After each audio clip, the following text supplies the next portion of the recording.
Okay, and the year you went, that was 88, right? 88. And that same year, Detroit went to the finals? Yes. Was that when they lost to the Lakers?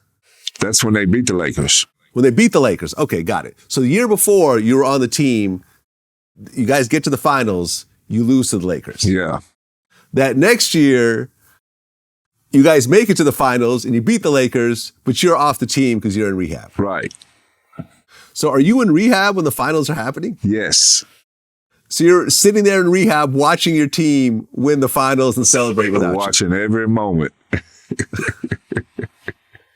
How heart-wrenching was that? It was hurtful at the time, but with the people I was around back then, it made it a little easier because it was like you're at the point to where you got a chance to do this again. And you may not have been there to do this one. So just be blessed that you can sit here and watch that and know that this is the place you want to be next. Okay, so after rehab, you actually rejoined the team again. Yes.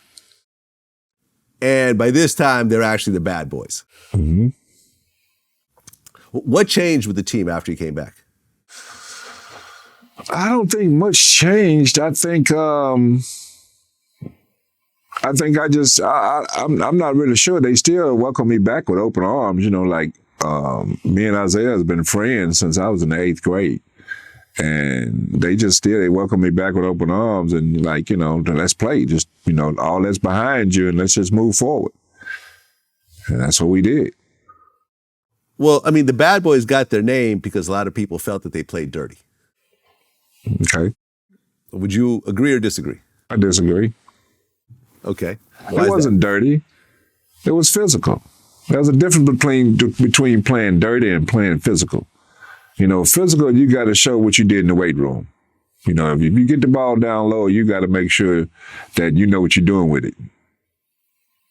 That's physical. Okay. Now, you want to try to hurt somebody, then, you taking necessary swings and elbows and stuff that really cause a fight. But we just played physical. We just touch you with our body or we fouled you hard. You get in the paint, there's no layup.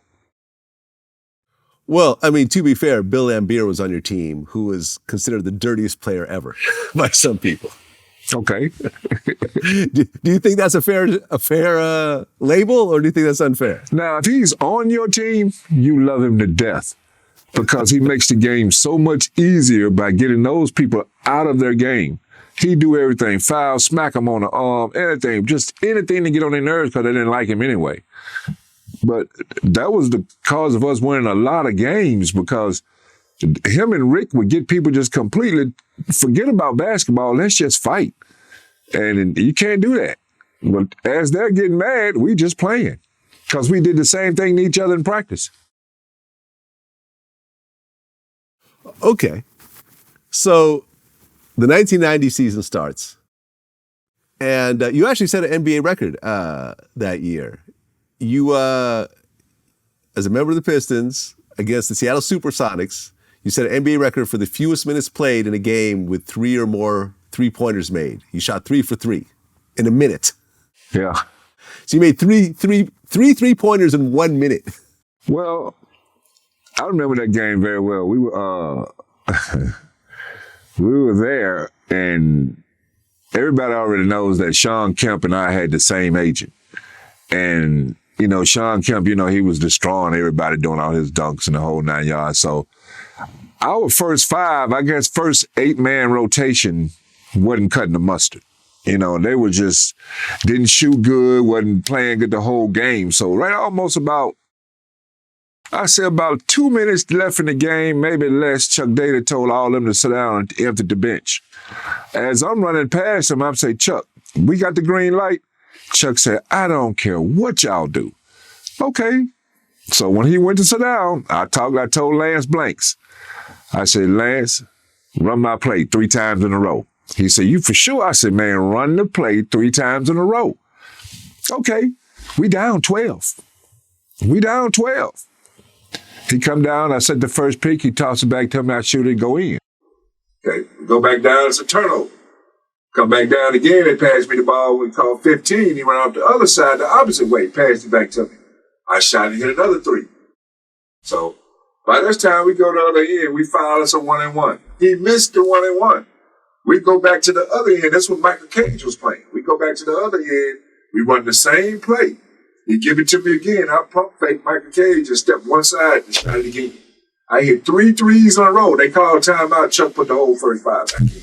We end up losing the game. Got it. Well, and then by the end of the season, you guys make it to the finals against the Portland Trail Blazers, and you guys beat them 4-1. What was your role in those finals? Really just to be there in case they need me. Stay in shape, stay positive.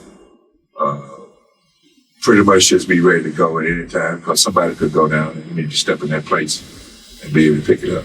And that's what I did. I did that the whole time, the whole playoffs.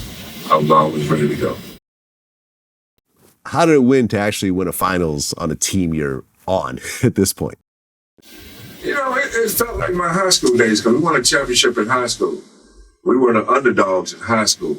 We were an all-black team coming from Memphis, playing against an all-white team from Memphis, which was Briarcrest. We ended up beating them in the state tournament, and they gave the losing team the MVP.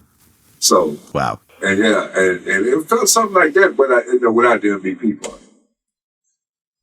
Got it. But at this point now, you're an NBA champion. Yes. So I'm sure that felt great. It did.